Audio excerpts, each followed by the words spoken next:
All right, we'll get underway. Good morning, everybody. I'm Peter Rothstein. I'm the president of NECEC, and very happy to be able to welcome you to today's Emerging Trends Series event, focused on 24/7 clean energy. A great topic, and we've got a great lineup of speakers to participate with us in this outing. NECEC is all about partnering to help accelerate the transition to a clean economy here in the U.S. Northeast.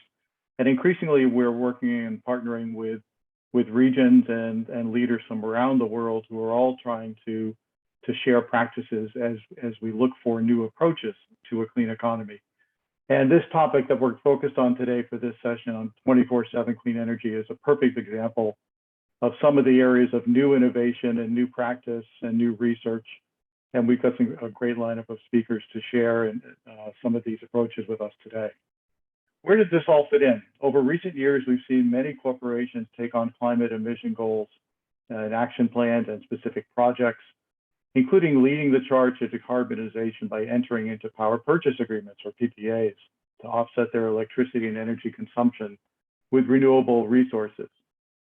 But simply matching consumption with renewable production on an annual basis isn't enough if we're going to truly decarbonize our energy supply and take on climate actions that bring us to a true net zero in the next couple of decades. We need to model the major energy users' profiles and related greenhouse gas emissions with both temporal and geographic overlays. Once again, there are corporations who are leading the way to entering into these PPAs that consider 24/7 clean energy procurement and include matching supply and demand in real time and considering local electricity networks. RMI's recent report on clean power by the hour explores these strategies and their far-reaching implications for broader grid transition and emission reductions. For today's NECEC Emerging Trends Series on 24/7 clean energy, we've brought together corporations, developers, researchers, and policy experts who are leading the 24/7 clean energy charge to share their perspectives on recent leading experiences and how we can bring this strategy to a system-wide scale. So to get us positioned and to kick things off, I'd like to ask Jeremy McDiarmid, NECEC's VP of Policy and Government Affairs, to turn his video and microphone on and join me up here to introduce a couple of short talks that will help frame the issues and then to moderate the discussion with our great panel. So Jeremy, I'll hand it over to you. Thanks so much, Peter. And thanks everyone for joining us this morning. We've got a great panel lined up today, and so I will be brief. And as Peter mentioned, forward-thinking corporations have been leading the charge for quite a long time. And the 100% clean energy move, shifting that to 24/7, both temporally and geographically, is a huge step to help us get to a truly decarbonized grid. So the way this is going to work is we're going to have two table-setting presentations before we launch into an interactive discussion with our expert panel. So without going over all the credentials of all of our all-star panel, I want to turn it over to Mark Dyson, who's the Senior Principal for Carbon-Free Electricity at RMI and the lead author of the report that Peter mentioned, Clean Power by the Hour, which came out in the July of this year. So with that, I will turn it over to you, Mark, and let you take it away. Thanks, Jeremy. Thanks for having me. Good morning, everybody. Great to be here. I'd like to speak about the study that we released in July of this year called Clean Power by the Hour. I'll give a short presentation here today, and you can download the longer version on our website if you want to dig into the details, including a pretty clear description of the methodology. I'll introduce RMI first. For those of you unfamiliar with us, we are an independent, nonpartisan, nonprofit organization. We focus on solutions, often market-based solutions for clean energy.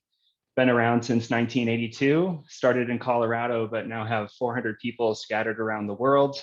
We focus both on sector-specific decarbonization strategies as well as market catalysts in the most important geographies in the world when it comes to mitigating climate change. Just to provide a little bit of context here, we took on this project last year because we recognized that the landscape of corporate carbon-free energy procurement is rapidly shifting. So as Jeremy mentioned, we've seen many companies already meet ambitious carbon-free energy goals when looked at on an annual basis in terms of matching annual consumption with annual purchase carbon-free energy. And now an increasing recognition that needs to shift to help us move faster or have greater impact towards decarbonizing the grid. On the right side of the slide here is a list of emerging practices from a paper that WRI put out this year. And the focus for our work was on time coincident procurement. And you'll hear me call that hourly matching or 24/7 matching. We were invited by the folks at Microsoft to put together an analytical report that assessed the costs, emissions, and market transformation impacts of hourly matching strategies around the world. We put together a fairly straightforward model that looked at the ability of currently available and widely available technologies, carbon-free energy technologies, to match a variety of different facilities' hourly consumption with carbon-free energy in 7 global markets in the US and in Europe. And that scope decision on looking only at widely available and new projects limited us in our analysis to explicitly looking at the role of wind, solar, and lithium-ion, current generation lithium-ion storage. But I'll talk in a few minutes here about how we also found room for other technologies to play a very important role in reaching these targets. I'll just get right into the findings here. And first I'd like to explain the chart. I'm going to show 3 different charts that highlight 3 different kinds of results from our study. So the chart here shows on a dollars per megawatt hour basis, the cost of reaching different levels of hourly matching over the course of a year. In this case, for a hypothetical data center located in the PJM region in the United States. And so going from 0% match, meaning having not procured any carbon-free electricity to match the data center's load, all the way up to about 80 or 90% match on an hourly basis, we show a couple of different things happening. In the first stage, we call it, a data center that we looked at looking to increase the level at which it matches its consumption with carbon-free electricity every hour, would just procure the least cost carbon-free electricity available. In this case, we looked at a wind PPA in PJM, and you can ignore the specific value on the y-axis that's due to some treatment of tax credits that's not important, but the shape is what's important, not the numbers on the y-axis. So in that first stage of matching, up to say about 30% of hourly load match, the costs are similar to a standard PPA. And then as you try to exceed that level of matching, you see the curves start to slope upward here. We call this stage 2, where in some hours, you're actually over procuring energy as you start to increase the matching level. And so the net cost goes up because you can no longer match that against your load. You can no longer directly consume it. And so it's being sold back to the grid, often at a rate lower than the PPA price. And then finally, we looked at what happens if a data center in this example would want to increase its matching level beyond about 50 or 60%, at which we find an opportunity to use storage technologies. And here, of course, the cost rapidly increases as the need to procure both energy storage capacity as well as charge and discharge ability. So both megawatt hours and megawatts of lithium-ion battery storage, which sends the cost quite high relative to stage 1 and 2. So again, the key finding here, the costs for doing 24/7 matching in this example start out the same as annual targets, but then they quickly escalate beyond about 50% when you need to start adding in other technologies. The next category of finding I want to share is around what is the near-term emissions impacts of strategies for 24/7 or hourly load matching. And I want to highlight 2 things from this slide. First, the emissions impacts depend on the grid you're in, and the emissions impacts depend on how you use storage. So the chart here is on the x-axis, again, it's percent of hourly load over a year matched with carbon-free energy. And on the y-axis, it's the amount of CO2 that procured energy offsets within the local grid, within the regional grid. And you can see here the 7 different markets labeled corresponding to the different lines that we looked at. And the first kind of category of finding is, again, the emissions impacts depend on where you do the procurement. And you can see that in the slope of these lines.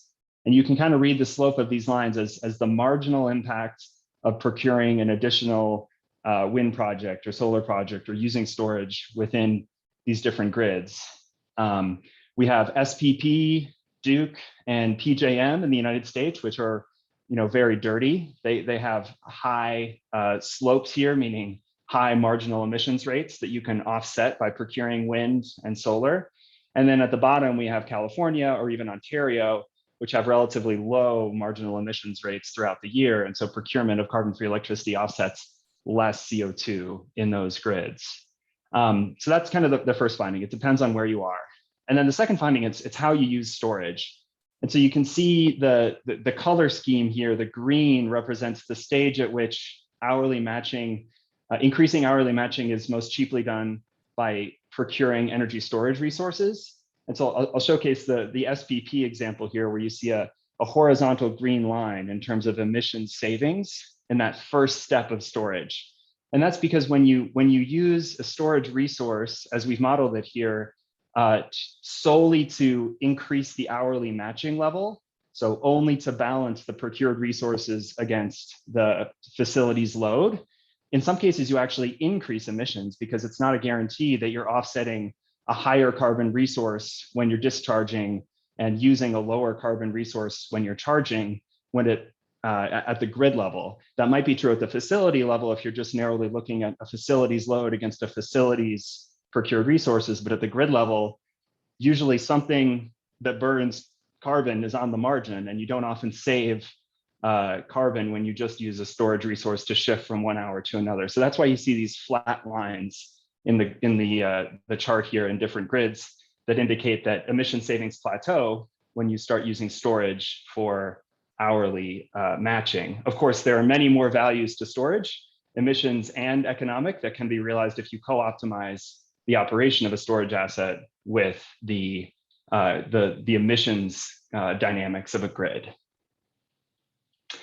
And then the third finding here is what is the role of technologies beyond wind, solar, and storage, current generation storage, in both meeting 24/7 matching goals and also helping to decarbonize the grid for everybody. So the chart here is a different look at the cost for a data center in PJM to meet different levels of matching. What I showed you before were average costs. These are marginal costs of incremental additions or incremental gains in hourly matching levels. So from 0 to 10% and all the way up through probably 50%, very low marginal cost to increase the matching level for a data center in PJM, just buying wind and solar PPAs. And then if you only use lithium-ion storage, you quickly start seeing marginal cost increases rapidly exceed $100 per megawatt hour, even $200 per megawatt hour at that very high end level, because you have to purchase so much storage or purchase storage coupled with renewables that is higher cost than just simply adding another PPA. So I'll highlight that here, where we can achieve about 50% hourly matching, again, in this geography for this load profile at very low cost. And then that final 50% is quite costly unless we consider a broader suite of technologies. So geothermal, carbon capture and sequestration on gas plants, advanced nuclear, hydro, hydrogen, long duration storage, the list goes on. This graph kind of indicates the price point target, if you will, for some of those technologies in helping us reach higher levels of match, both at the facility level and at the grid level.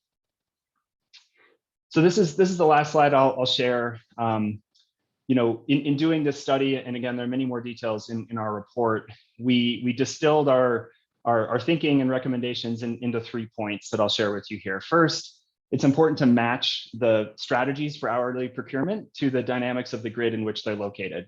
and I illustrated this with the emissions story in the second finding, depends, where you locate the procured resources, that's the dominant driver of emission savings. Putting new carbon-free resources in the dirtiest grid saves the most carbon, and then operating storage in a way that is optimized against grid level signals, not facility level signals, can also rapidly reduce or help rapidly reduce emissions. The second point here is around wholesale market access. The thinking here is that because the grid dynamics are so important in determining both the economics and the emissions benefits of 24/7 matching, it's best if a buyer can pursue their procurement strategy with as much visibility into price, into emissions profiles, into resource characteristics as possible. And generally speaking, those things are easiest or even possible at all within a wholesale market and not within the vertically integrated utilities. So we see an important opportunity here to both expand access to and then reform wholesale markets to give buyers more information with which to design a procurement strategy that works for them. And then the third finding here, and the last point I want to make, which is really important, is that it is critical that we achieve a net zero carbon grid, 24/7 clean energy for everybody, everywhere, as quickly as we can. And it's also really important, and I would argue perhaps more important, that we get to an approximately 80% carbon-free grid by 2030, as quickly as possible, consistent with the IPCC reports and the recommendations around limiting warming to 1.5 to 2 degrees C.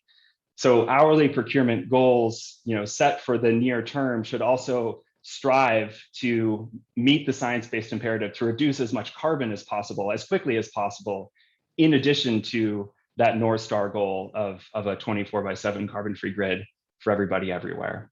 So with that, I will end, and I look forward to the discussion. Back to you, Jeremy. Thanks so much, Mark. And I think that's a great way to set the table. And I think the three sort of takeaways sort of distill it down in a way that does set the table for the conversation that's to follow. But before we get there, the second part of our table setting is going to come from Devon Swezey. Devon is the global energy markets and policy lead at Google, who's really leading the charge for Google's efforts to get to 24/7 carbon free by 2030. And with that, I will turn it over to you, Devon. Yeah, thanks so much, Jeremy. And thanks to NECEC for inviting me here today for this great discussion. I'll just note that the 24/7 clean energy goal is a very large goal within Google. There are a lot of folks actively working on and leading it, and I'm working on particular aspects of it, but I just want to make sure that the credit is shared across the full team.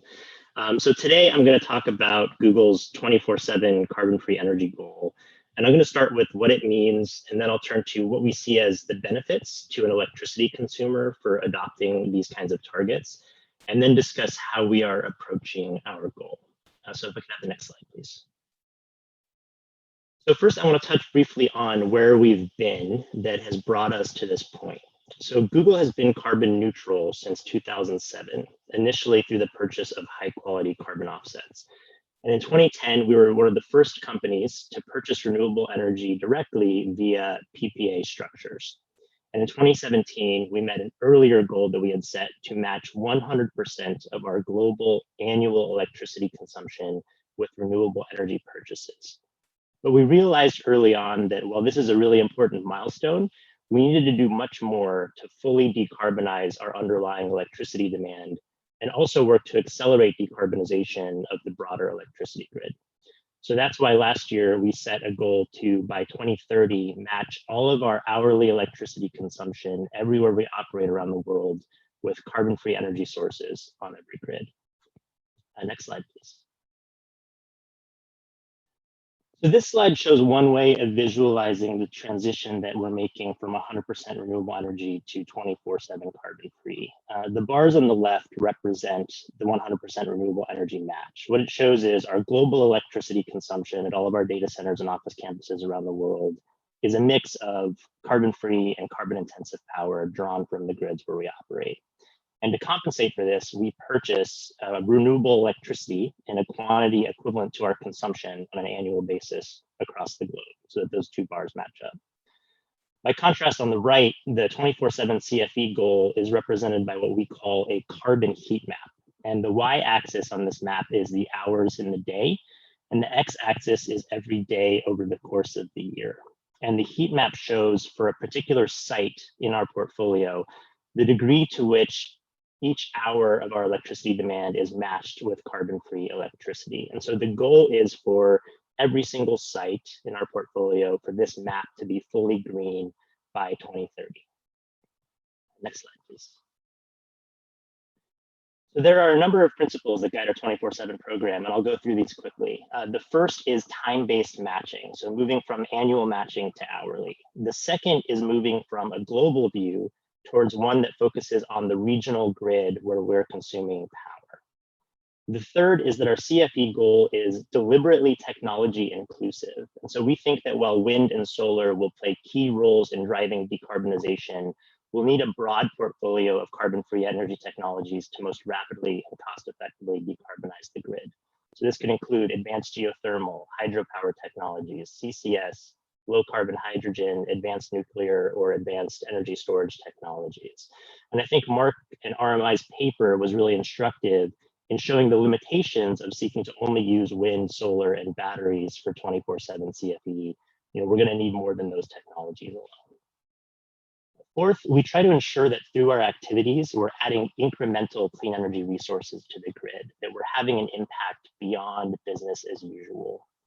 And finally, the broader goal of our program is to accelerate grid decarbonization. And that's why we include grid carbon-free energy in our methodology and tailor our procurement to fill existing gaps in grid CFE today, which we'll talk about in a later slide.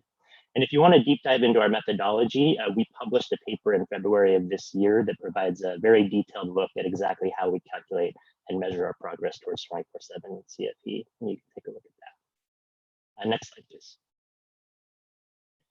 So this slide just shows where we stand today. Each of these circles represents a different grid where we have data centers and shows the variation in hourly CFE for a particular month in 2020. And you'll see that there's significant variation both hourly in particular locations, but also by geography. And overall in 2020, across our entire global portfolio, we reached 67% carbon-free energy on an hourly basis. And 5 of our data centers were at or above 90% carbon-free energy that year. And these are metrics that we're going to continue to update on an annual basis going forward as we strive to reach our 2030 target. Next slide, please. So now I want to turn to what we see as the primary benefits of the 24/7 CFE approach. So the first is that by combining a diverse set of technologies, it can lead to greater avoided emissions than procurement of just one technology alone. The second benefit is that 24/7 CFE can reduce the financial risks associated with reliance on one technology with a specific generation profile. And there's a couple of relevant risks here. One is shape risk, which relates to the mismatches in the generation of contracted clean energy versus our consumption. The greater the mismatch, the more exposed we are to market price risks. The second risk is called cannibalization risk, which refers to the effect of more variable renewable energy generating at the same time, which reduces the market value of additional renewable energy. And both risks are mitigated by creating supply portfolios that match more of our consumption on an hourly basis. The third benefit is that 24/7 CFE procurement can support innovative technologies and pull them forward into the market earlier than what might otherwise be the case. I mentioned many of the technologies that we think we'll need to decarbonize, and I'll touch on another example of this in a few slides. And finally, perhaps most importantly, 24/7 CFE really focuses policy advocacy on the grids where we're operating. Companies that purchase clean energy or RECs located far away from where they operate are able to zero out their carbon footprint under current GHG accounting standards. But they won't necessarily be motivated to advocate for changes in policy to clean up the electricity grid where they consume power. And by contrast, 24/7 gives clean energy buyers a stake in the policy decisions that impact the electricity grids on which they operate, since a cleaner grid also means that they're moving faster toward their 24/7. Next slide, please. So I'm now going to turn briefly to the way that we think about approaching this goal, which we think about it as 3 pillars. The first is innovating the way that we purchase clean energy. The second is working to accelerate innovation across technologies. And finally, we're advocating for effective public policy to drive decarbonization on electricity grids around the world. I'm going to provide a few examples of where we're making progress in these areas. Next slide. So first, I want to turn to how our goal informs our procurement strategy. We currently have 2 main metrics that we look at when we evaluate new projects. The first is how much does a project increase a site's CFE score per dollar spent on that project. The second is how much emissions do we expect to avoid per dollar spent on that project. And the second metric helps us better understand which projects are likely to lead to greater emissions reductions and to prioritize those projects within our portfolio. In terms of procurement mechanisms, there are 3 main ones that we utilize. The first is power purchase agreements for CFE projects. The second is retail energy supply agreements. And the third is working with our utility partners to purchase carbon-free energy. And I will touch on a few of the examples in the next slide. Next slide, please. So earlier this year, we announced a first of its kind long-term energy supply agreement with AES Clean Energy. This is a fixed price 10-year contract that will lead to the deployment of a 500 megawatt portfolio of new clean energy projects that includes wind, solar PV, battery storage, and run-of-river hydro. And these projects collectively will ensure that by 2024, our Virginia data centers will be operating at least 90% carbon-free energy on an hourly basis. And we're really excited about this new retail supply model because I think it's a way that we can help scale 24/7 CFE options for other customers in the marketplace and make it easier for others to achieve these kinds of goals. Next slide, please. In Nevada, we've been working with our utility partner, NV Energy, and we worked with them to structure one of the largest corporate plus solar storage agreements in the country. And an important part of this agreement is that the benefits of the battery system that's going to be deployed will be shared between Google and NV Energy. So when the storage is needed most and is most valuable to NV Energy in the summer peaking hours, they can dispatch it to address their system needs and to reduce reliance on gas generation. During the rest of the year, we can use the battery to better match our electricity demand with carbon-free energy. And this benefit sharing model is a really great way to bring down the cost of batteries and to also help maximize the benefits for emissions of the battery system. I think the research that Mark and RMI did really showed that it's important to co-optimize the use of storage when approaching 24/7 goals. And that's exactly what we're doing with this agreement with NV Energy. Next slide. So on the technology front, as I mentioned earlier, we have to look for more than just wind and solar to achieve our 24/7 goals. And earlier this year, we announced the world's first corporate agreement to develop a next generation geothermal power plant with clean energy startup Fervo Energy. The new project will provide always on clean energy to the electricity grid that serves our Nevada data center. And according to the US Department of Energy, advances in geothermal technology could unlock over 100 gigawatts of new firm clean power across the country by 2050. And we're really excited about the potential for this technology, both in the US and across the world, to drive grid decarbonization. Next slide. Finally, I want to touch on a couple of policy-related examples that we're working on. And this one is really related to the need for better tools in the marketplace. And so when you do 24/7 matching, you need to find a way to track it.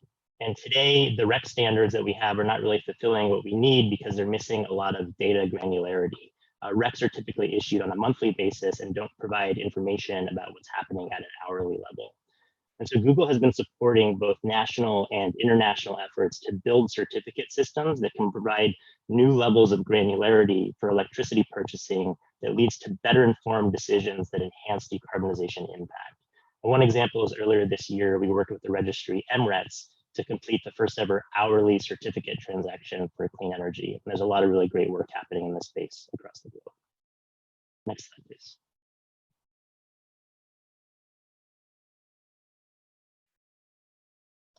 And so this is the last example. I just want to highlight a new partnership that we've developed with Sustainable Energy for All and the United Nations to help scale 24/7 carbon-free energy across the world. So in order to accelerate grid decarbonization, we're going to need new innovations and new partnerships across a range of activities. And so, for instance, we're going to need more organizations setting and seeking to achieve 24/7 goals. We're going to need new market and utility products to help deliver 24/7 CFE. We're going to need new hardware, software, and demand optimization technologies. And we also need more transparent energy data, as I mentioned before, as well as significant shifts in public policy to drive decarbonization.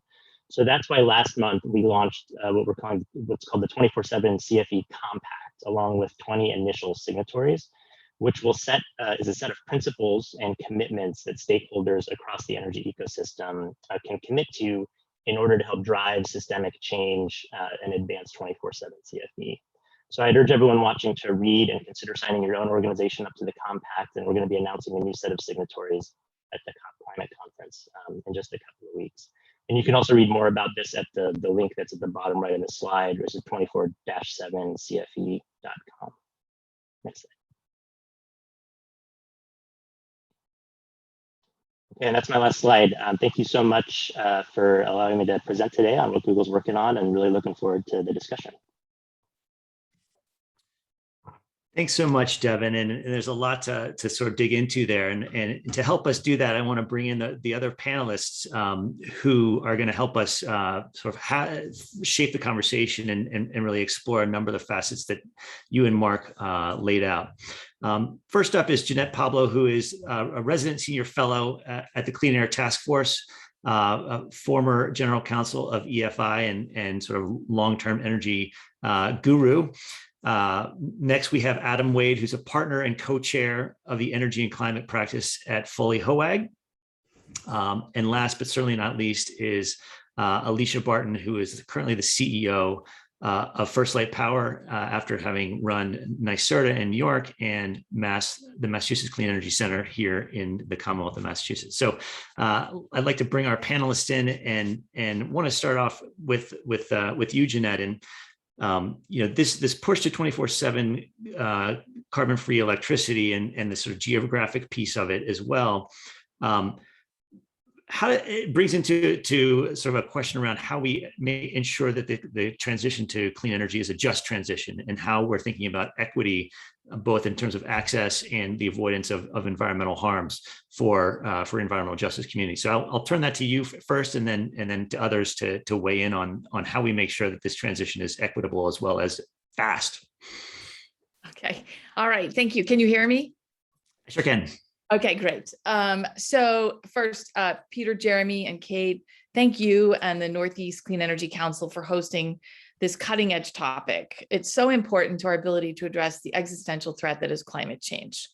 Also, I think it's important to acknowledge that we wouldn't be having this conversation today without the tremendous success of the existing standards for greenhouse gas reporting, including the Greenhouse Gas Protocol. However, it is important to periodically revisit greenhouse gas reporting standards to ensure that they reflect our most up-to-date understanding of science and technology innovation.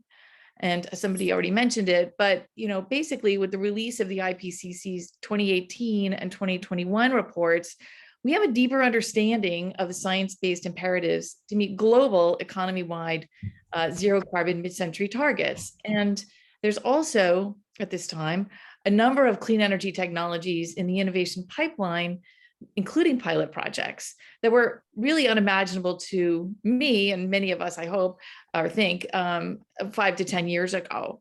So just kind of summarizing, what we see as 24/7 carbon-free procurement, we see it as a science-based strategy to achieve our net zero goals by mid-century, essentially.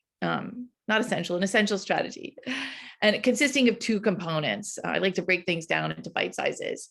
First, achieving near-term carbon reductions by mapping corporate emissions to carbon-free generation, typically or preferably in the regional grid. And second, by stimulating the market for a range of carbon-free technologies that meet a variety of technical and geographic needs. So this includes cross-sector technologies, And this is my prelude to the equity piece, in case you're wondering if I didn't hear your question. Big wind up. Yeah, go for it. Anyway, this includes the cross-sector technologies, such as carbon capture technologies, including direct air capture, clean hydrogen, some of the other ones that have also been mentioned, that can also address not just decarbonizing the grid, but the hard to decarbonize sectors, such as heavy industry, aviation and marine shipping, and long-haul freight transport, because decarbonizing the grid is just the beginning.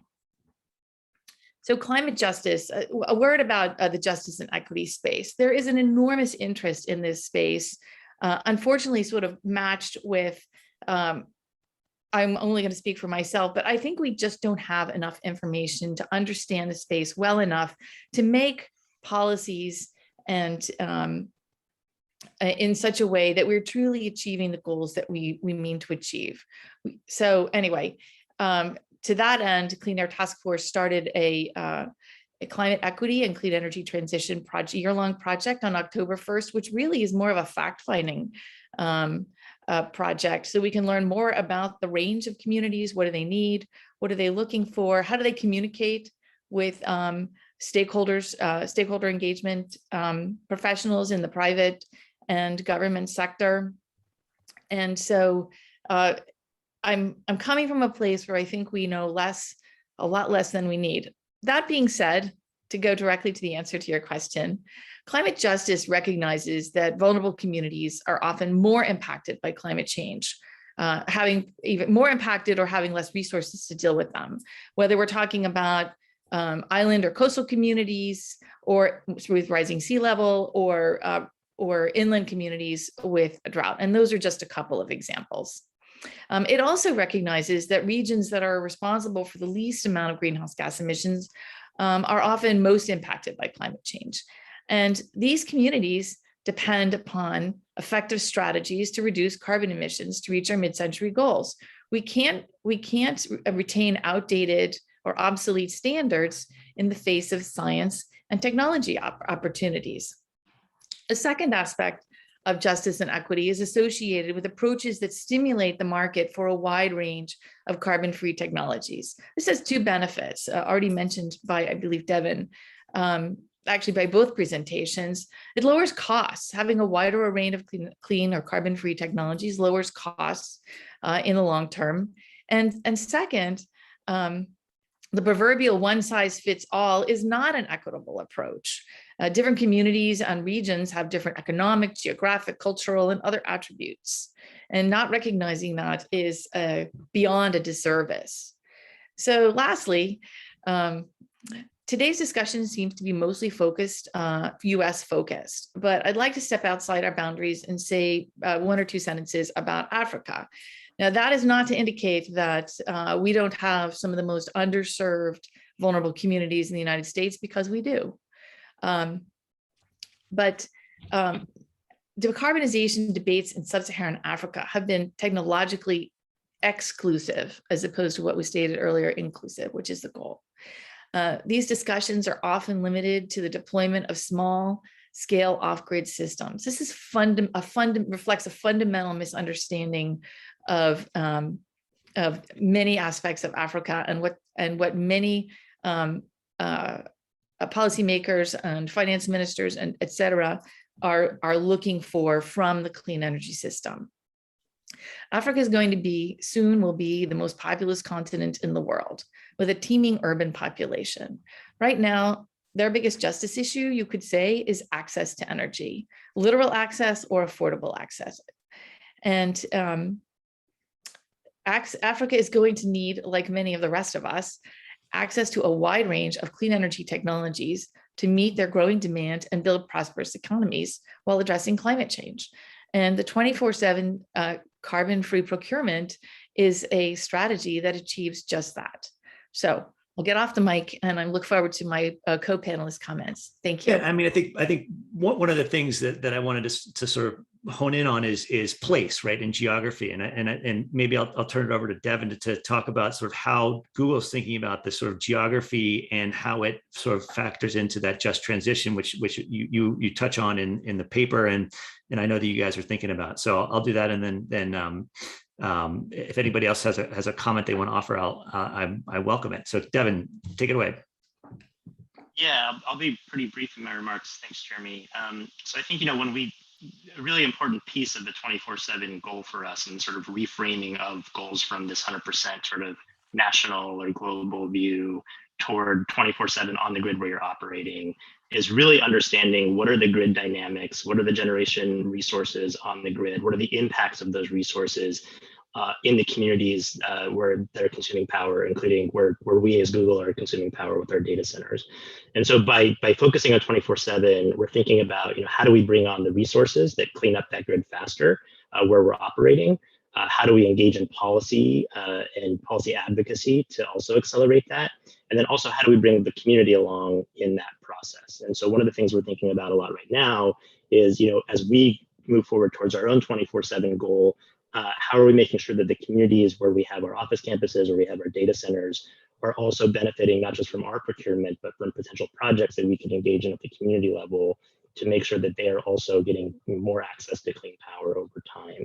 And part of that also relates to kind of creating some of these scalable models that energy consumers of all different sizes can avail themselves of, even if they don't have the same resources or the same energy procurement team that Google does. And so creating those scalable models for others is, I think, a really also important way to help increase access to clean energy for more consumers across the grid.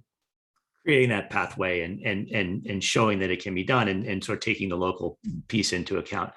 Alicia, you look like you're about to hop in, but I don't want to jump the gun.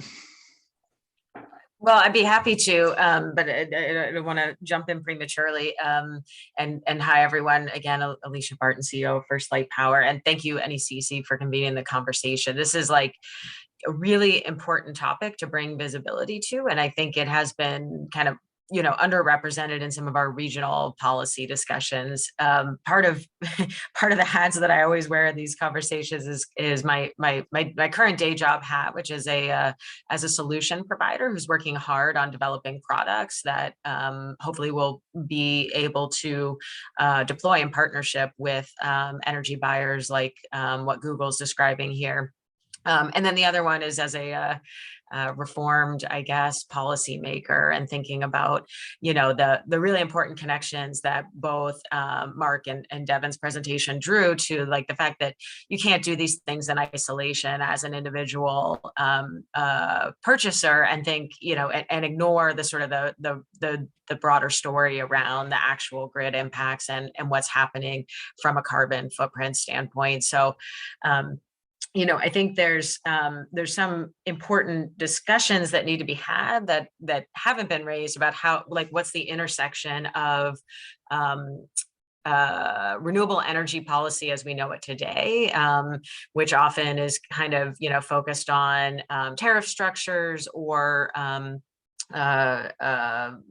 state procurements, for example. We're very familiar with these in New England on things like offshore wind, for example, and how they, enable solution providers and folks in the market to develop more innovative solutions, or whether they actually are inhibiting some of that innovation in some places by creating structures that we know why they're there. They're simple, they can work. If you give a project developer, for example, a fully bundled PPA where they can be mitigated from risk in a lot of different ways, but prevents, again, I think, combinations of technologies like the ones that are going to be important in order to deliver what we need for the grid ultimately. So there's a whole bunch of like specifics that you could get into there, and hopefully, some of our policymakers in New England are participating in this discussion and thinking about, how do we, if not move fully towards, a state type 24/7 procurement, and should be noted, the Biden administration has put out a goal based on, advocacy work that Clean Air Task Force and Google and others led to pilot federal procurement of 24/7 clean energy approaches. So I think we will start to see that on the federal level, and we should, also in New England, be thinking about, the ways in which we can make that more local here at home. And I'll stop there. There's like so many good topics that Mark and Devon raised at the beginning. I'm eager to unpack them. And thank you for that, Alicia. And I think that there's a lot of ways in which we can take this conversation. One thing I wanted to turn to Adam on is sort of how the mechanics of these initial agreements work. And a virtual PPA for 100% over an annual period is one thing, but then managing the risks of having to deliver every hour, and then you layer on top of that the geographic proximity. How are you thinking about that for your clients, Adam? Yeah, I think a lot of our clients are following Google's lead from several years ago. Large corporates have gone into the virtual power purchase agreement market, I think primarily for the efficiency of the transactions. So think about our own backyard here in Boston. We have a large mix of energy consumers, large hospitals and healthcare organizations, global biotechs, tech companies, large universities, all of which have taken on carbon mitigation plans and are holding themselves accountable to their faculty, to their shareholders, their customers, suppliers, and stakeholders to decarbonize their own supply and production of their products, delivery of care, keeping the lights on at the dorm. Most of these folks look around the grid in New England and they find themselves as retail customers in a market where they would periodically procure 3 years or maybe 4 years worth of power. Contrast that with what a lot of these renewable generators need to get their projects up and going is a 10, 12, or 15-year long-term fixed price contract.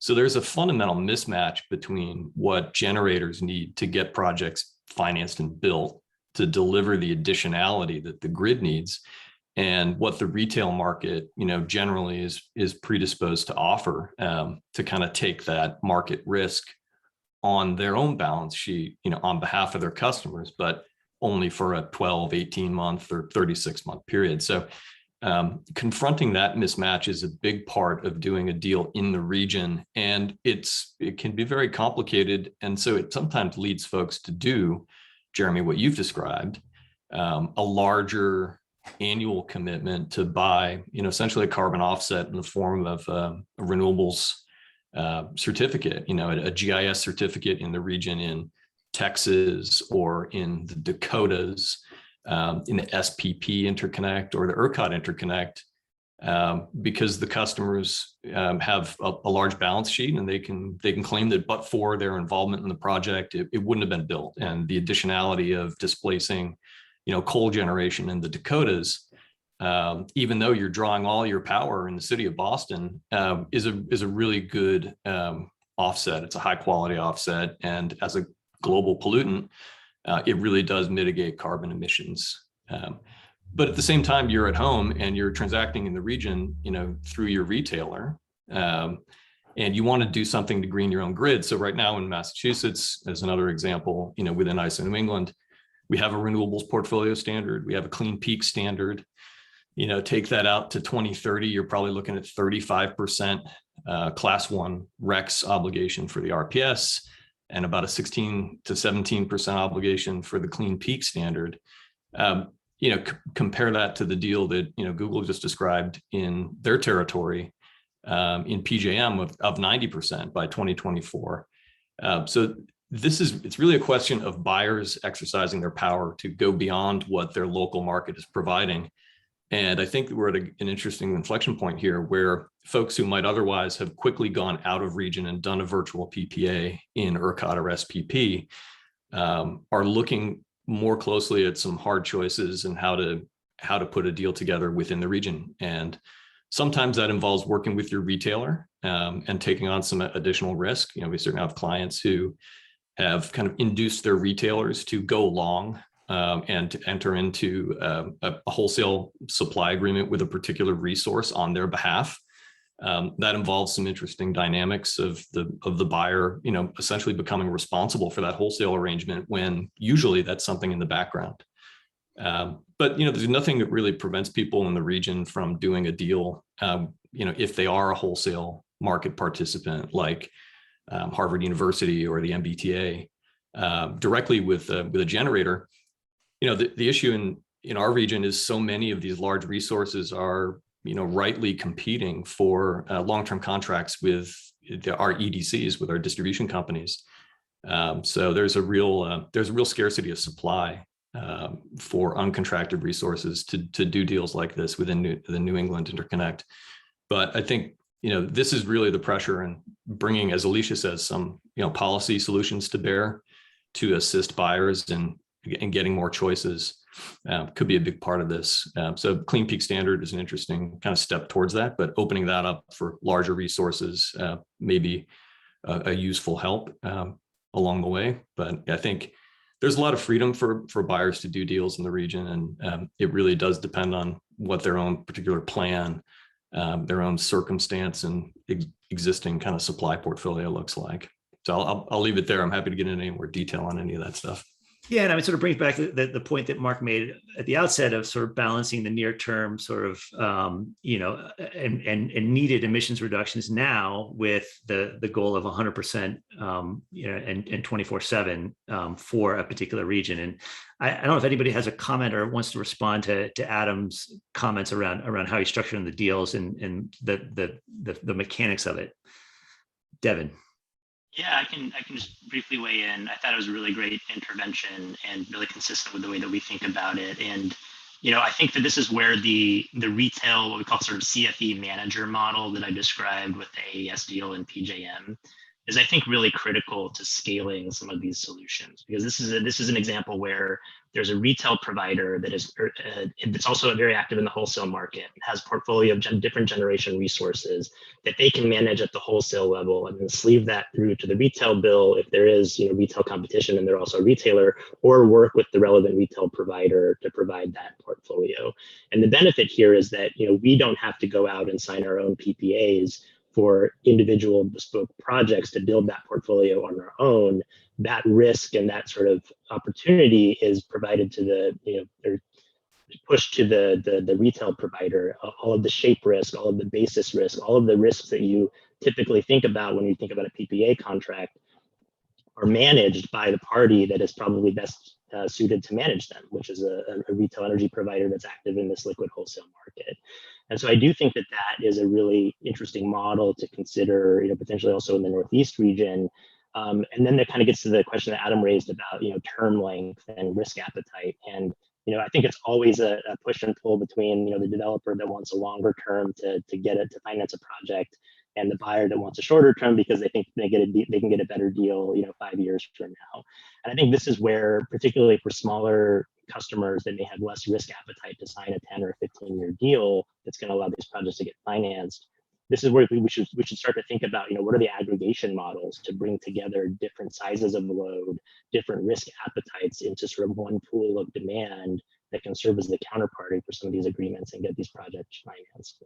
That is something that I think would be really interesting to consider for a lot of smaller counterparties that are probably not going to go out and sign PPAs that expose them to risks that they're not willing to be exposed to. And then I would just briefly add on the sort of short. Oh, sorry. Go ahead, Alicia. No, please continue. I'll jump in after. Okay, I was just going to make one small comment about sort of the short term versus the long term issue here, which I think is interesting. It kind of reminds me a little bit about the sort of the infamous McKinsey kind of abatement curve of, first you do the lowest cost and then you go up the curve and there's the highest cost and the highest cost. But the issue is that curve is not really static. It's presented as static by McKinsey, but it's really a dynamic curve, right? Some of those things that are less costly today might be more costly a few years from now. Some of those things that are more costly in the future that you would normally delay doing, you can actually make them less costly by doing them today, right? And so we need to think about, as we are building out the system to decarbonize most cost effectively, what are those long-term investments that we need to be making to pull forward those technologies, even as we're also getting that low-hanging fruit on the other side. And that's one of the things that we think about a lot. And we don't have the luxury of doing them in sequence right now. We need to do them all, now. And Alicia, take it away.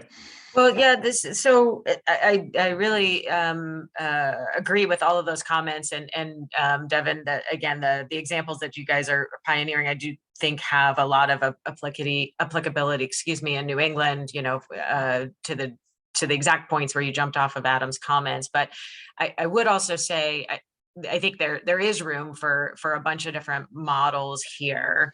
And so, doing something that is more simple, I do think is possible even in region. And Adam, you mentioned, scarcity of supply in New England, which is definitely an issue. We all know, again, there's a few factors behind that, including just the difficulty of getting things built in the Northeast at scale. That's always hard in terms of siting, permitting, getting built.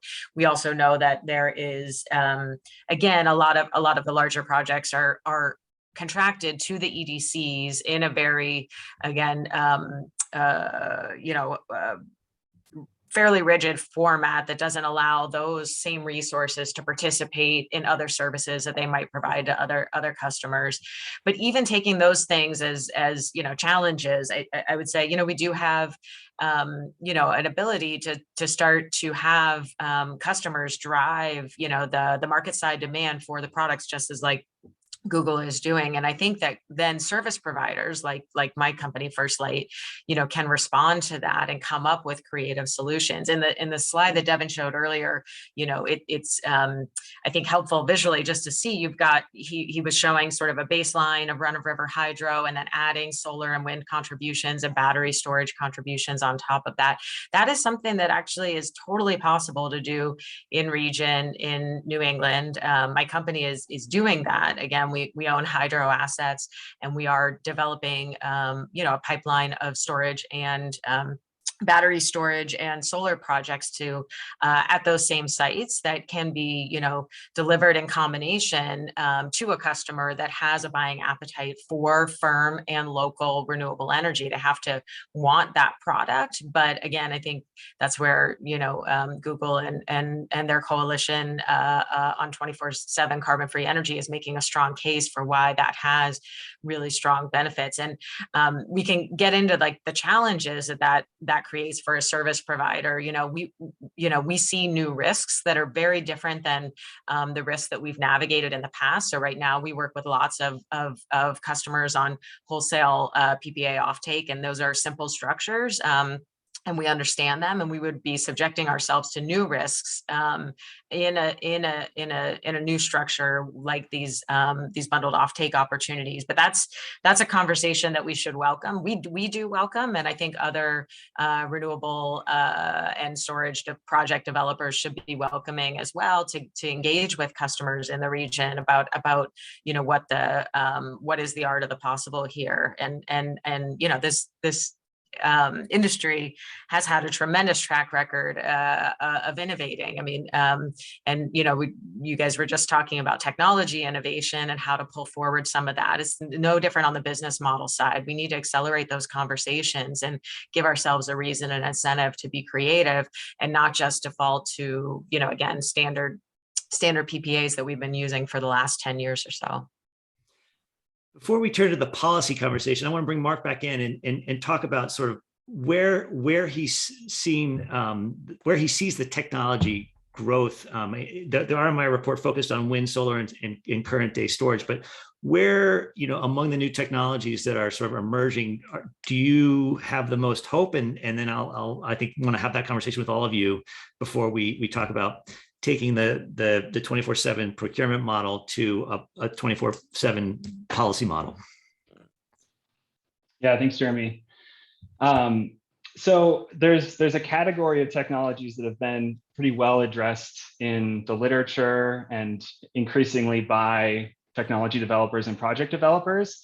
I'll call them clean firm here, right? Meaning that they can, turn on when required, when the wind isn't blowing and the sun isn't shining, and they don't necessarily have a strong energy constraint like current generation, less than 10-hour lithium-ion storage does. So these include things like geothermal, as Devon was explaining, like natural gas with CCS, like advanced nuclear, hydro, long-duration storage, green hydrogen. There's a lot of options. So that's the kind of technology, to Devon's point, in the marginal abatement cost curve example, that's the kind of technology that sits pretty far out there in the current view of dollars per ton abated, that we do need to start thinking about how to bring those technologies down in cost, because we will we will need them to decarbonize the grid or some combination of other technologies that can do the same thing. The point I want to make, though, is that there's an emerging consensus among folks who have looked at deep decarbonization pathways across the economy. So the Princeton Net Zero America study, and I could go on, right? There are many studies that have looked at this at a regional level or a national level. There's about an order of magnitude difference in the amount of wind and solar that are part of a least cost decarbonized energy future and the amount of clean firm we need in the next 15 years. So to put it in round numbers, we need about 1 or 2 terawatts of wind and solar in the next 8 years to keep our grid on track to meet a 1.5-degree warming trajectory. And we need maybe a couple hundred gigawatts of clean firm in the 2030s to help balance all that once we want to ramp down the existing gas. So again, we need to bring those costs down. We need to prioritize their development and innovation. And we can't let that distract us from the several terawatts of projects that we need to put in the ground in this decade. So that's kind of the point I wanted to make about prioritization and staging.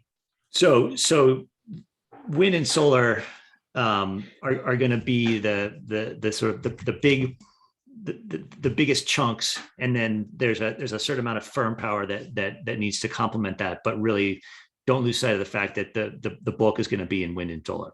That the punchline. And we can walk and chew gum at the same time as an industry. Yeah. It's just important to remember to do that and not get distracted by the cool, shiny things that are maybe still 10 years in the future and forget about the things we need to do now. Well, and it gets back to Devon's sequencing the sort of the McKenzie diagram rather than doing things in combination. Other folks want to talk about the technology piece. So we got a lot of questions in the chat about green hydrogen, district energy, battery storage, that it's not lithium ion, et cetera. So Jeanette. Yeah, I just had a clarification question or two, Mark. Are you talking about solely about the electricity system or the economy-wide decarbonization? And are your numbers US or global? Those were US, and that was round numbers from kind of a range of different studies, including the Princeton study, including RMI zone analysis, and that includes dramatic growth in electricity supply to electrify heating and industry and transportation. But those technologies, you're talking about the electricity sector technologies, not say transportation, the industrial sector. Yeah, so the 1 to 2 terawatt example is if we assume that we're going to electrify big chunks of those sectors, right, that are currently powered by direct combustion of fossil fuels, then we need a bunch of carbon-free electricity to power those. And that's the finding, right, from the emerging consensus. It's cheapest to do that in this decade with technologies like wind and solar that we can build quickly. And we also need solutions for the remainders of those sectors, including CCS, et cetera, that we can't easily electrify. And that's where things like hydrogen come in and many other technologies that could play that role. Thank you. Devon. Can I just add a few comments? I mean, I think Mark's comments are broadly consistent with the way that we also sort of think about our own portfolio, which is that wind and solar are going to play really key roles in most geographies where we're operating to get us a long part of the way there to 24/7 CFE.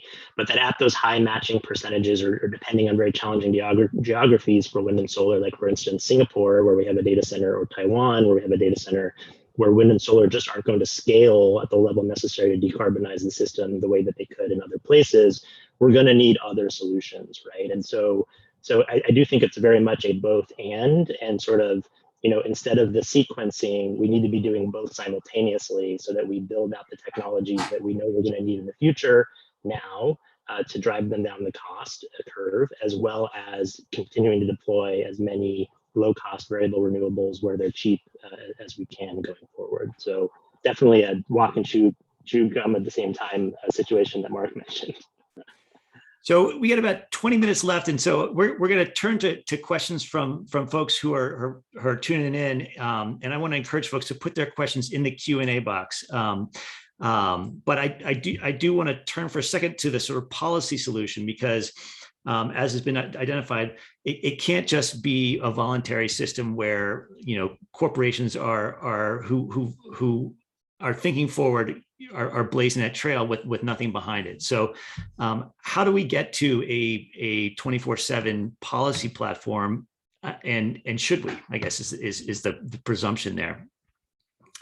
So who wants to tackle that one first? Jeanette. So, I see the two buckets on the policy space as really policy and procurement policy. So we need, this is very corporate driven, has been already indicated. Thank you, corporates.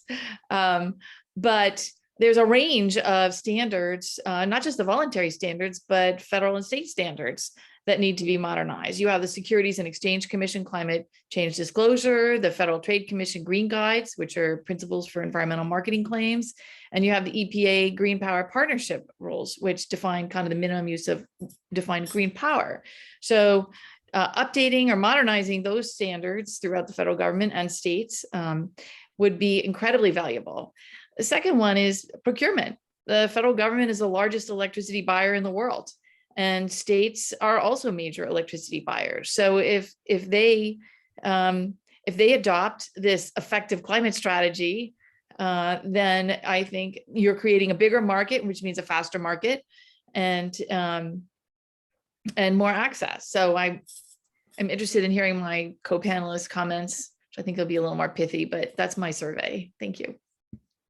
Well, one thing I alluded to earlier is again, it's great to see the Biden administration putting out a target to pilot this at the federal level. We do need to bring that conversation back to the region and think about, what are the public policy benefits and trade-offs of such an approach. I think there's, personally, again, I think this represents like just a really important maturation of our thinking in this space. And of course, when we were putting in place a lot of our policies that dominate now, maybe 10 years ago, or starting to think about the first generation of offshore wind procurements in New England, we were in a very different place in a lot of regards. And so we opted for, again, I think relatively simple structures that would stimulate the market. We were also thinking incrementally at that time, saying how would we get our region to 35% or 40% clean energy? And now we know we need to get to a fully decarbonized grid as fast as possible. Mark, walked us through that earlier. And so, I do think there's some changes that we need to think about, that certainly you could think about in the procurement of offshore wind, whether to incentivize developers to deliver that offshore wind more on peak or on a more firm basis for the region. There are differences in how this is done today, for example, in Massachusetts versus New York. In Massachusetts, and I know NECEC has supported some of the policy conversation to encourage DOER to look at this issue. Presently there is an incentive to curtail offshore wind if it's generating at negative prices. We should not be curtailing and wasting offshore wind just because it's excess at night and not matched to load. We should be incentivizing storage to move it to peak the next day. The system that New York uses for procurement is a little bit different and actually allows a little more creativity there. That's only one model, and I think again, there's it also doesn't go far enough. And I think, it's a good challenge to policymakers to think about, again, how do we get the most out of our renewable energy investments, the most grid value, the most, the best ways to match the renewable energy generation to when it's actually needed for the grid. And I just want to say, I think the Massachusetts Clean Peak Standard is a good example of a step in the right direction on that. But again, a lot more creativity and forward thinking on the policy side needed. Mark. Yeah, agree with all that. And I want to put a plug in because I've seen a couple comments come in the Q&A. We can't forget about the demand side here and helping to balance the variability of cost-effective near-term investment in renewables. And things like a clean peak standard or other mechanisms that we're talking about here, they shouldn't exclude the role of demand flexibility in meeting these goals by being solely focused on supply technologies, because there's a huge potential there. Yeah, Jeremy, I'd say the grid reform or grid integration, wholesale market integration of renewables is a worthy goal. And I think a lot of people debate, if it's a chicken or egg situation, if the grid should adapt to renewables or vice versa. transmission solutions in this region are going to be really important. I think that probably necessarily involves the wholesale markets, but state policy can have a big impact here. Alicia mentioned the Clean Peak Standard, which I think is going to come into sharp focus over the next several months as high natural gas prices will lead to high electricity prices. If we get another polar wobble, we're going to have some cold weather days, and we're going to burn a lot of oil in the region again. Offshore wind will certainly help with some of that in this region because that is going to be a winter peaking resource. But to Alicia's point, if it's coming onshore in a negative pricing moment, there may be times where we don't get an opportunity to exploit that incredibly valuable resource just to our south. So the Clean Peak Standard is something that has kind of shifted folks thinking away from the 8760 annual kind of matching model for the RPS, and think about these moments when the grid functions in maybe an unintended way. Certainly it needs to be built to keep operating in those 12-15 hours when things are critical. But the policy is somewhat limited. It really does not have a great fit with the existing wholesale market structures where an in-state requirement, for instance, excludes the resource from getting a capacity supply obligation in ISO, where the capacity supply obligation and the price lock has been defeated at the federal level, and doesn't really invite large resources that are transmission interconnected to have access to these high value certificates that they could sell to help monetize. So if storage, battery storage, or other kind of storage is going to be a big part of the solution, as I think virtually every slide that Devon and Mark showed indicates, you get beyond the RPS levels into these buyer driven high percentage numbers, you're going to need some storage, and we're going to need to have some financeability and market mechanisms to compensate all the things that they can do for us. And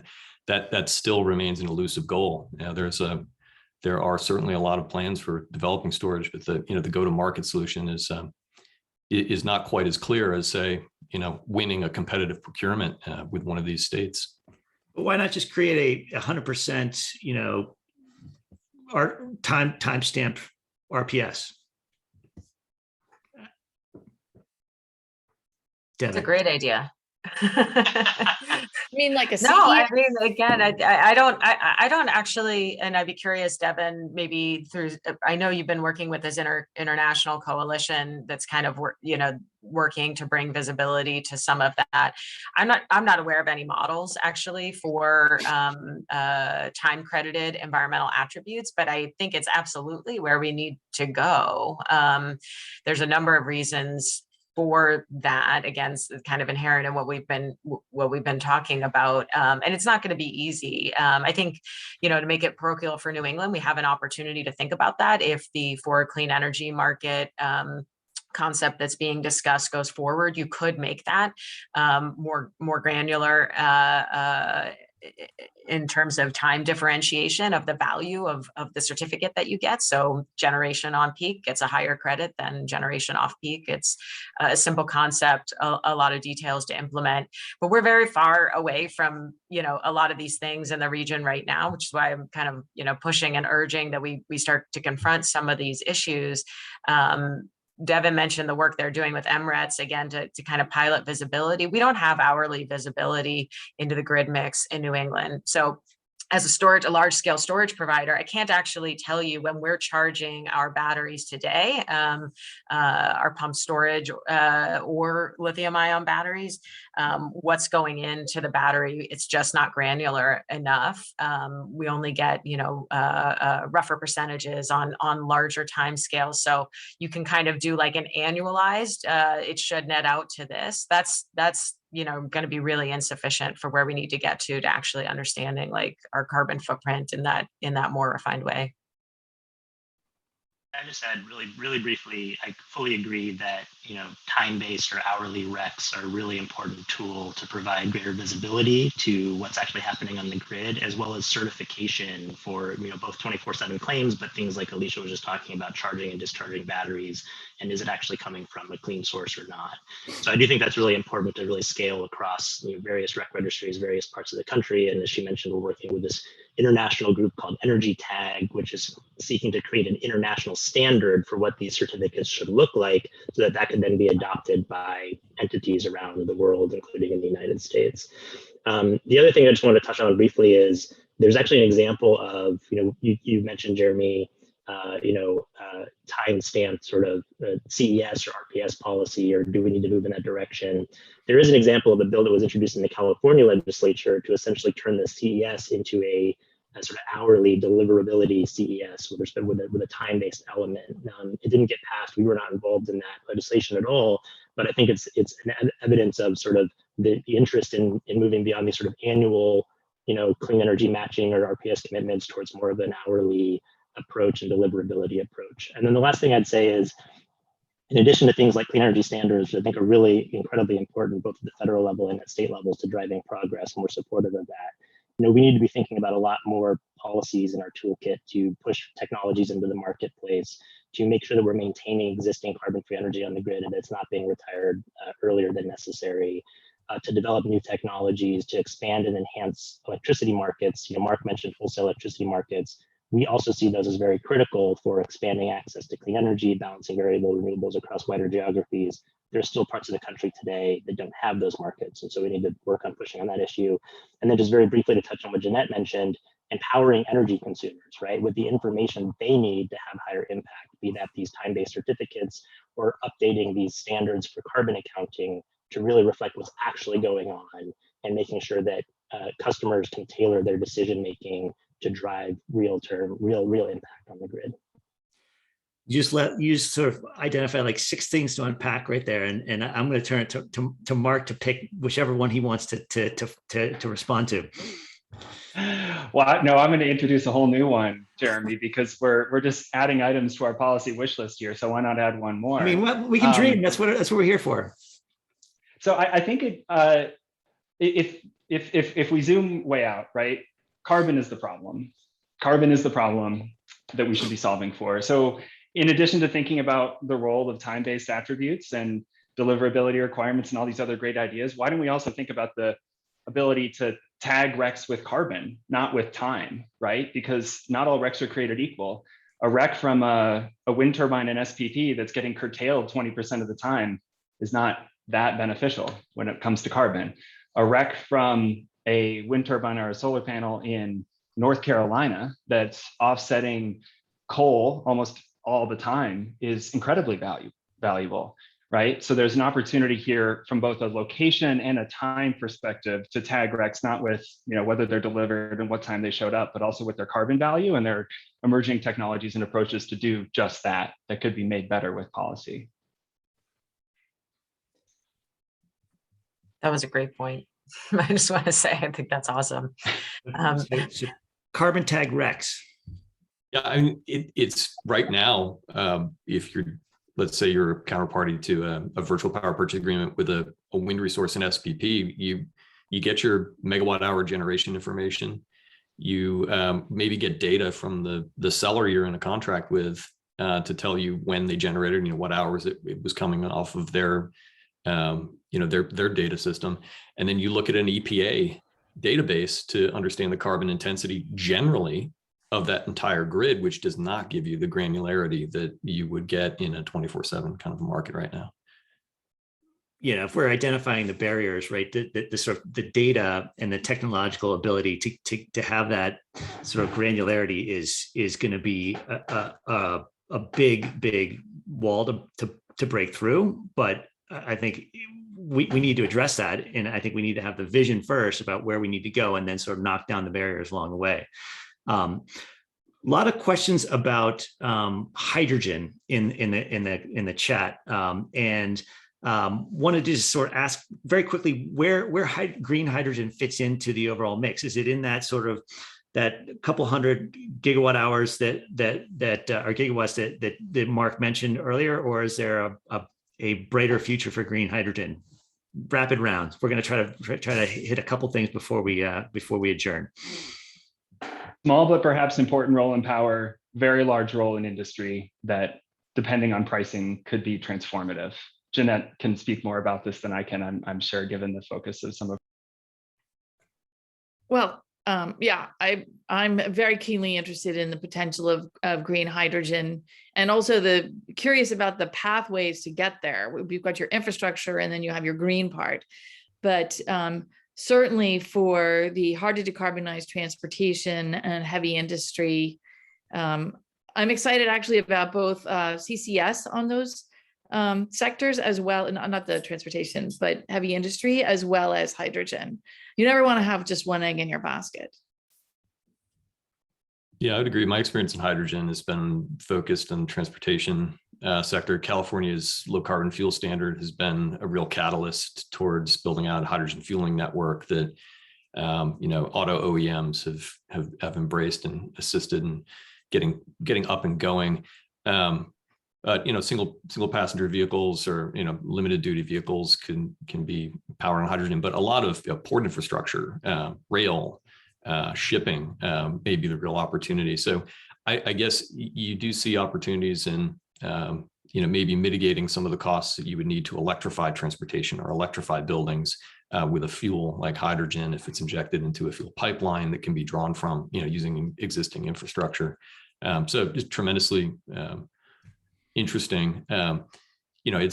It's probably on the margins in the near term. I think the McKinsey curve that Devon mentioned probably would, even though there's a lot of dynamism in hydrogen, that probably puts it out a little bit to the tail of the curve, at least in the near term curve in my view. But there are investments being made every day, and a lot of Japanese companies have embraced the network in Japan, and they have a vision for the hydrogen society, and they're exporting that vision to the United States and to Europe. A lot of large hydrocarbon companies have interests in hydrogen as well. There is some tremendous potential, but I don't know if it's necessarily directly in the electric industry. Yep. Before we give our wrap up question, wanted to ask sort of a quick question. Why does it matter? Why does 24/7 matter rather than a general run of the mill 100% clean energy standard, untime stamped, sort of geographically bound, but untime stamped? Quick. It came up a couple times in the chat, and I'd like to hear the articulation and the sort of the 15-second why it matters answer from folks.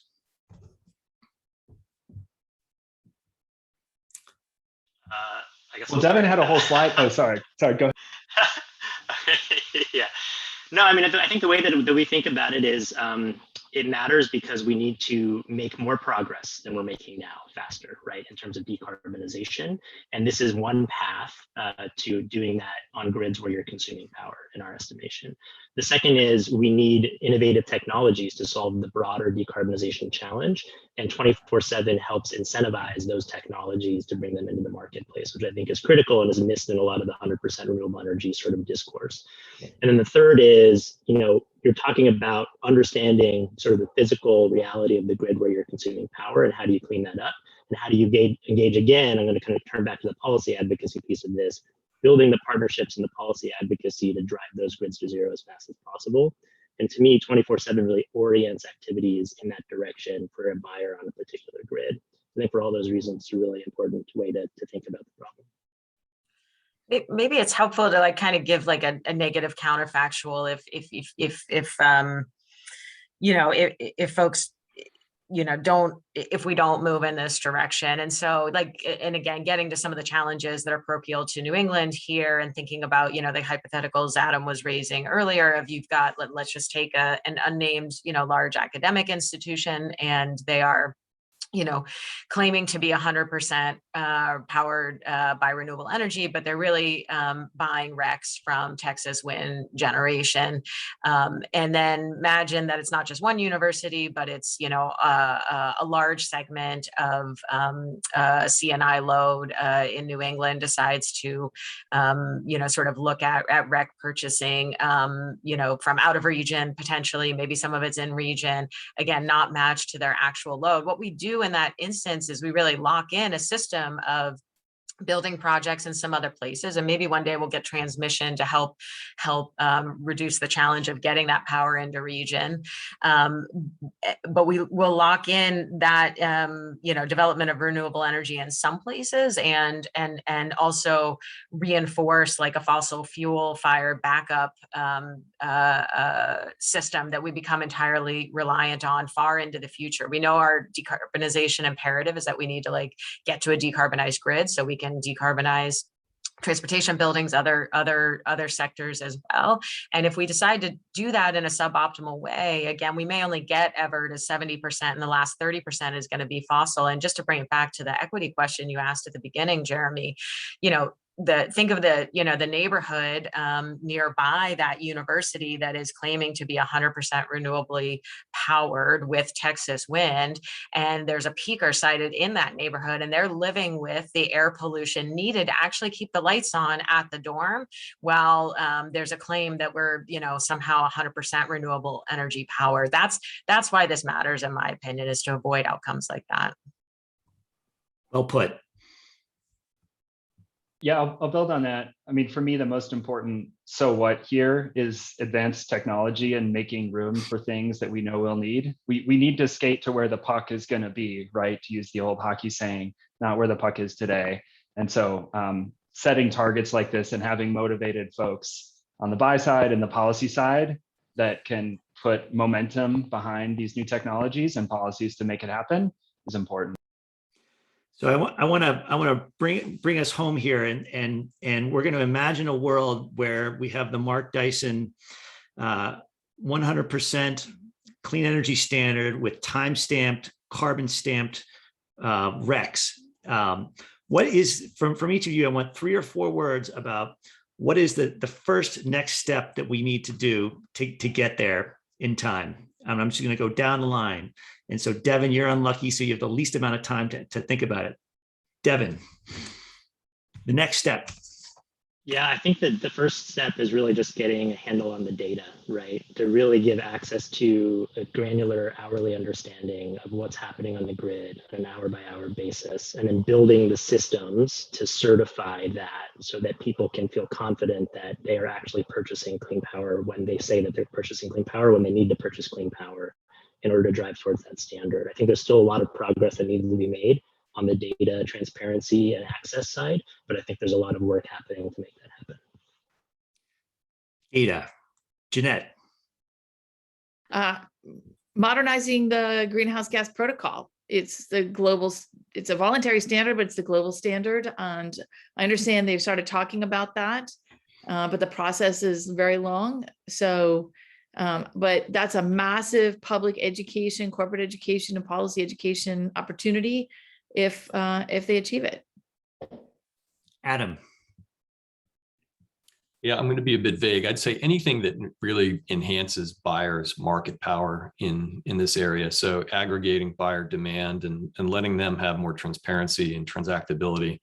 Our old school grid is, generators would plan with a utility, or they would plan with a central, RTO. And as a customer, you'd plug in and you get what you get from the generation mix. So buyers are really driving this. So I think anything that enhances buyers' market power is going to be a good thing. And I think, coming up with transaction structures that can enhance that power and give them a, more direct tie to the generation mix and the control that they want to see is going to be good. I know that's kind of vague, but, I think that's kind of my perspective on what needs to be done to actually get these deals completed. Buyer empowerment. Mark. You got it. +1 on data, specific add on harms data. Alicia's comment on the community next to the university, right? Those impacts are quantifiable, and we can talk about them and address them in a material way, given some of the policies that we're talking about here. It can be a huge benefit. It can also be an area of neglect if we don't acknowledge it. All right, Alicia, last word.